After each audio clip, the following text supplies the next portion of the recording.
A concept that comes up in a lot of the healing work that I do is the concept of surrender. And yeah, it becomes a golden word, a magic word, your mantra for this kind of work. And a lot of other modalities, refer to surrender. And then there's another word which I consider the sister to surrender, which is faith. And faith and surrender are almost the same thing, but not quite. They both result in much the same outcome, but they're based on a slightly different premise. And the premise is quite important.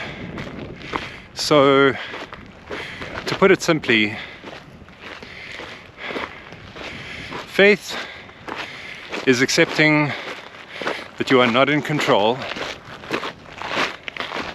and that everything is going to be okay, or it's going to be as it should be. Surrender is also accepting that you're not in control and things will be what they'll be. So the outcome is exactly the same. The effect that it has on you when you manifest it completely is exactly the same, but it's based on a different premise. So the premise of faith, to put it another way, is that we live in a fundamentally benevolent universe. The universe, or God, or the creator, or the energy, or the spirits, Mother Earth, whatever it is fundamentally benevolent, and that all the energy in the universe conspires to a positive end. And surrender doesn't necessarily make that claim. Surrender says that potentially we live in a completely chaotic universe. Nothing is by design, nothing is planned, no outcome is known, and the outcome could be awful in our view, or nothing, or just chaos. But the most important thing about the faith versus surrender question is it doesn't actually matter. It really doesn't matter. You can't control anything, and if you think you can, then realizing that you can't is going to be traumatic. But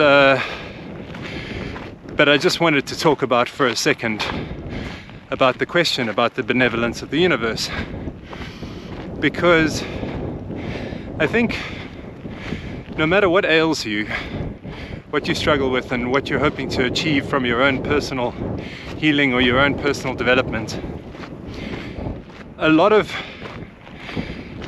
how you see the world, how you see yourself, and how you piece things together is going to be based on that fundamental question: are we living in a benevolent universe?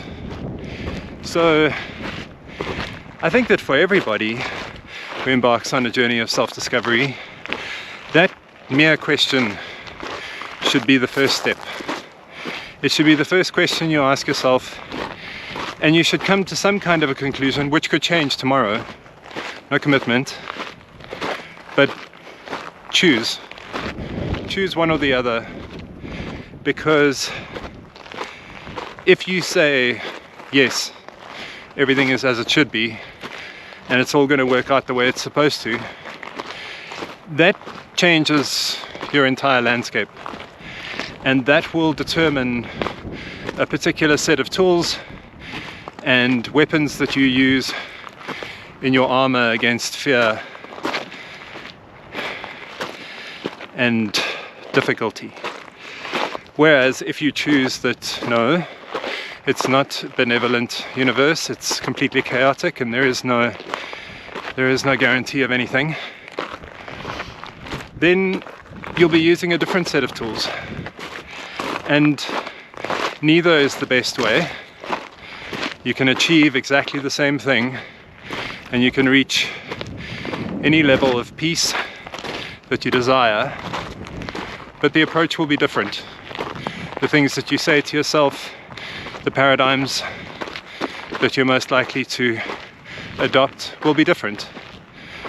And so I think take a moment, and for now, because to be on the fence about it, to say, well, maybe things are okay, you know, if I hope for something, and sometimes it works out, but sometimes it doesn't. Sometimes something catastrophic happens, someone dies, and you can't see any sense in that.